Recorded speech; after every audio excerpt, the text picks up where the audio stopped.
प्रणाम। आज मैं जिस विषय पर चर्चा करने जा रही हूँ वह है राष्ट्रीय शिक्षा नीति 2020 के तहत उपलब्ध शिक्षण संस्थानों का शिक्षा के क्षेत्र में किस प्रकार योगदान हो। समग्र शिक्षा अभियान के तहत समाहित सर्व शिक्षा अभियान के माध्यम से देश भर के समस्त राज्यों में बसे हुए प्राथमिक स्कूलों की स्थापना को सार्वभौमिक स्तर पर पहुंचाने का उद्देश्य सुनिश्चित किया गया है। विद्यालयों की गुणवत्ता में वृद्धि के लिए भौतिक संसाधनों की उपलब्धता बहुत आवश्यक है।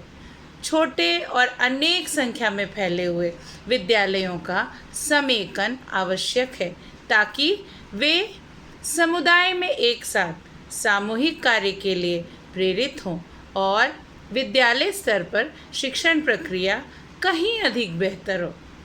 समस्याओं के समाधान के लिए राज्य अथवा केंद्र शासित प्रदेश की सरकार द्वारा 2025 तक विद्यालयों के समूह निर्माण तथा उनकी संख्या को समुचित रूप देने की प्रक्रिया पूर्ण की जाएगी।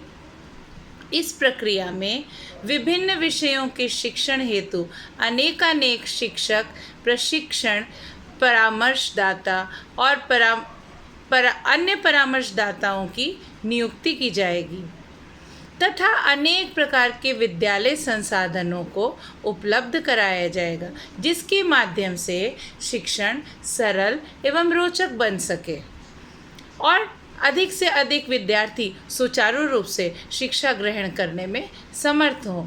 शिक्षण अधिगम हेतु यानी जो शिक्षा का लक्ष्य है उसे प्राप्त करना। शिक्षण अधिगम हेतु समस्त शिक्षण की सामग्रियाँ जैसे क्विज, डिबेट, प्रदर्शनी, मेले इत्यादि का साझा करना यानी उसे जो हमारे पास सामग्री उपलब्ध है उसे अन्य शिक्षण संस्थानों के साथ साझा कर बांटकर हम अधिक से अधिक अपनी शिक्षा को विस्तार दे सकें और उसे विस्तार दिया जाना अनिवार्य कर दिया जाए जिसके माध्यम से सभी शिक्षण संस्थाएं समग्र रूप से एकत्रित होकर उन शिक्षण सामग्री का लाभ प्राप्त कर सकें और अपने शिक्षण में लाभान्वित हो सकें।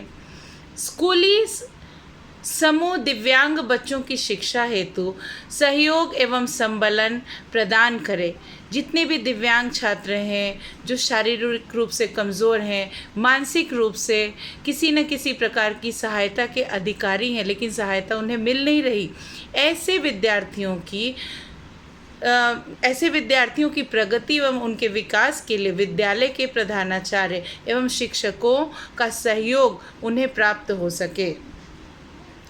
फाउंडेशन से सेकेंडरी विद्यालय तक के स्तरों के समूह को एकीकृत कर उन्हें अर्ध स्वायत्त इकाई का स्वरूप प्रदान किया जाए।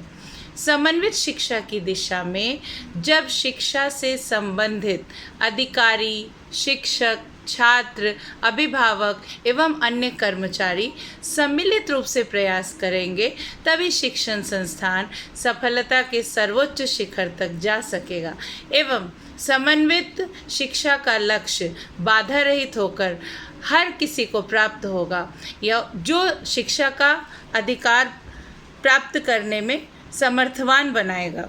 और यही शिक्षा नीति का उद्देश्य है, जन जन तक वह शिक्षा पहुंच सके, चाहे वह शिक्षा किसी भी कोने से होकर गुज़र रही हो, किसी भी पगडंडी से होकर गुज़र रही हो, लेकिन वो उसकी रोशनी हर घर में पहुंच सके, हर विद्यार्थी के मन में पहुंच सके और वो आने वाले जीवन को प्रकाशित कर सके।